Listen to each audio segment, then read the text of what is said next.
अक्षय तृतीयेनिमित्त नाशिकमध्ये आंब्याची आवक वाढली आहे। मागील वर्षाच्या तुलनेमध्ये यंदा आंब्याची आवक चांगलीच वाढली आहे। यंदा मागणी टिकून असल्यामुळे दरही स्थिर दिसतात। विविध प्रकारचे आंबे बाजारामध्ये दाखल झालेले आहेत। आमरसासाठी मागणी असल्यामुळे ग्राहकांची नाशिक शहराच्या बाजारात मोठी गर्दी सुद्धा दिसून येते आहे।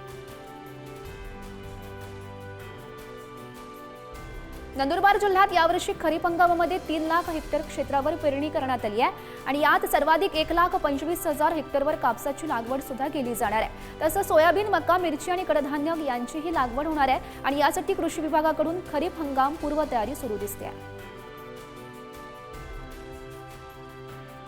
लातूरमध्ये झालेल्या अवकाळी पावसामुळे झरी खुर्द परिसरातील केळीच्या बागेचं मोठं नुकसान झालं।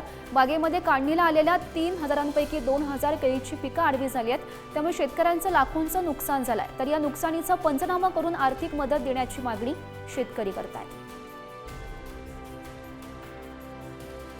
जालन्यात वाढत्या उन्हाच्या डाळिंबाच्या बागेला फटका बसू नये म्हणून शेतकऱ्यांनी डाळिंब बागेला क्रॉप कव्हर लावून संरक्षण केलंय।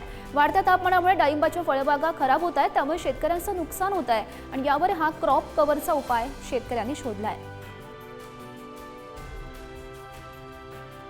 हिंगोलीच्या हळद मार्केटमध्ये हळदीच्या दरात मोठी घसरण झाली आहे। हळदीचे दर तब्बल 1,500 ते 2,000 रुपयांनी घसरलेले आहेत। मागील काही दिवसांपूर्वी 16 ते 16,500 रुपयांपर्यंत हळद विक्री केली जात होती, मात्र आता तेच दर 13 ते 14,000 रुपयांवर आलेले दिसत आहेत। त्यामुळे हळद उत्पादक शेतकरी चांगलेच चिंतेत सापडले आहेत। हिंगोली जिल्ह्यामध्ये पाणी टंचाईचा उन्हाळी भुईमुगाला चांगलाच फटका बसताना दिसतोय। सध्या जिल्ह्यातील बऱ्याच भागांमध्ये उन्हाळी भुईमुगाचं पीक चांगलंच बहरलंय, मात्र पाणी टंचाईमुळे भुईमुगाची पानं पिवळी पडायला सध्या सुरुवात झाली आहे। त्यामुळे भुईमुग उत्पादक शेतकरी अडचणीमध्ये सापडलेत। गोंदिया जिल्ह्याच्या सडक अर्जुनी तालुक्यात सलग 3 दिवस झालेल्या वादळी वाऱ्यासह अवकाळी पावसामुळे शेतकऱ्यांचं मोठं नुकसान झालं।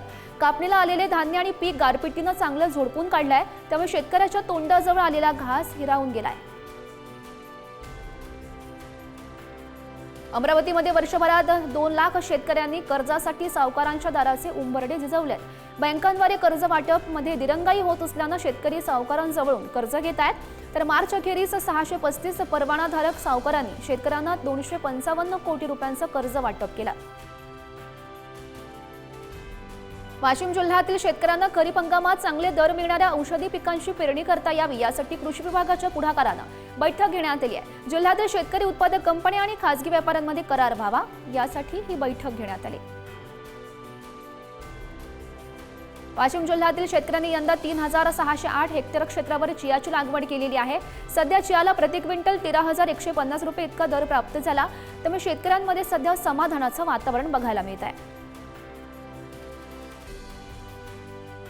वाढत्या उष्णतेचे ग्रहण राज्यातील अंबिया बहरातील डाळिंबाला लागलाय। यंदाच्याही हंगामातील 50% फुलगळती झाली असल्याचा प्राथमिक अंदाज अखिल भारतीय डाळिंब संघानं व्यक्त केला। त्यातच सेटिंगला सुद्धा अडथळा निर्माण झालाय। परिणामी डाळिंब उत्पादक शेतकऱ्यांची बुडत्याचा पाय आणखी खोलात अशी अवस्था झाली आहे।